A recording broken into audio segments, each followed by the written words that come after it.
good question. Respect means to be kind. Respect is something you pay towards others. Doing as you're told. Being respectful to others, respecting space. Respecting your elders. Appreciating, honoring others' views.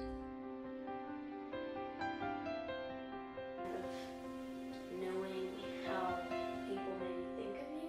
So if you're respecting somebody, you're giving them the ability to be dignified. I don't know.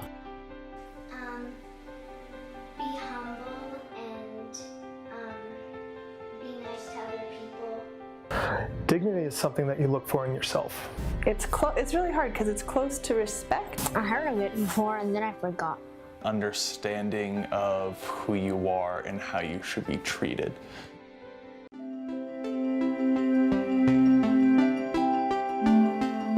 If I could wave a magic wand and change something about education, it would be that we would value dignity over control and compliance in schools and in children's education. Dignity means the essential worth of a human being. You just have it and it cannot be taken away. And we often conflate the two words of dignity and respect. When we do use the word dignity, we conflate dignity and respect as being the same thing, and they are not.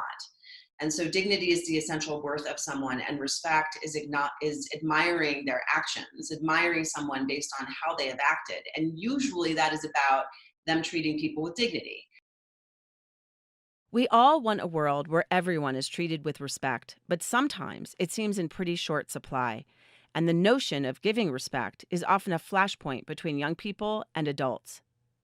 We've probably all experienced moments of frustration when we feel we deserve respect and have not been given it, or been told to show respect to someone we don't actually respect because of how they behave. Could our interpretation of respect be the problem? Respect comes from the Latin respectus, which means looking back at with admiration. Respect is earned through actions we admire, not just because of someone's position. So one of the things that we get really confused about is that we say, well, we have to respect our elders, right? We have to respect our teacher, we have to respect our parents, our grandparents, the police, a politician, those kinds of things.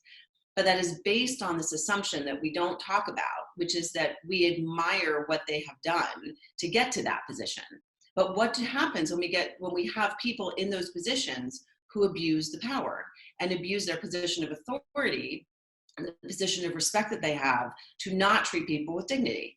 It makes people incredibly angry when you are on the receiving end of this. And it looks like oftentimes that people in positions of power are hypocrites and that they are just using this position to go after other people.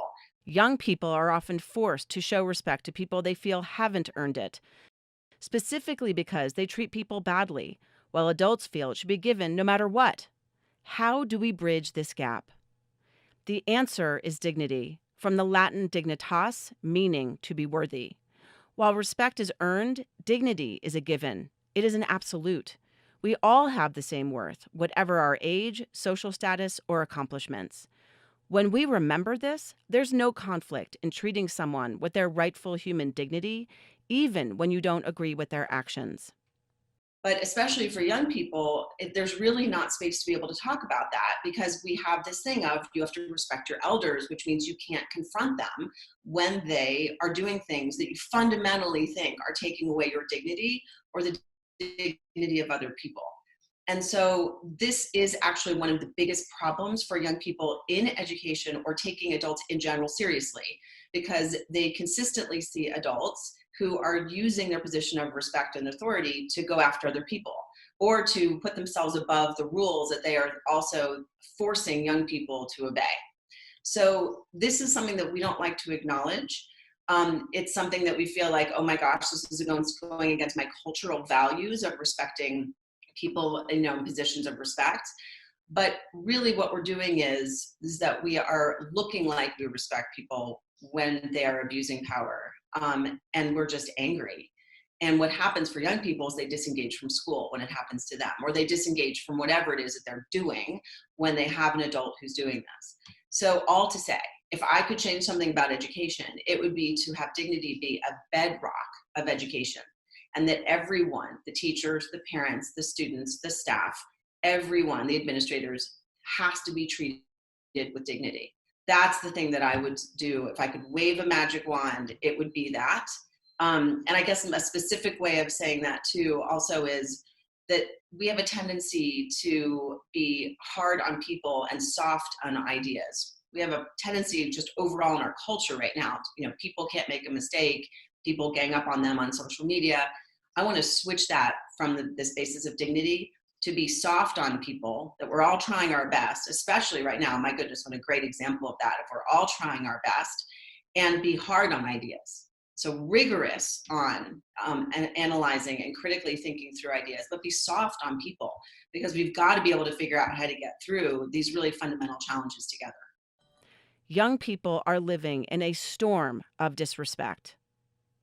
By recognizing that everyone has inherent dignity, we can unlock the door to more positive communication and equitable relationships. Dignity gives us calm in the storm of disrespect.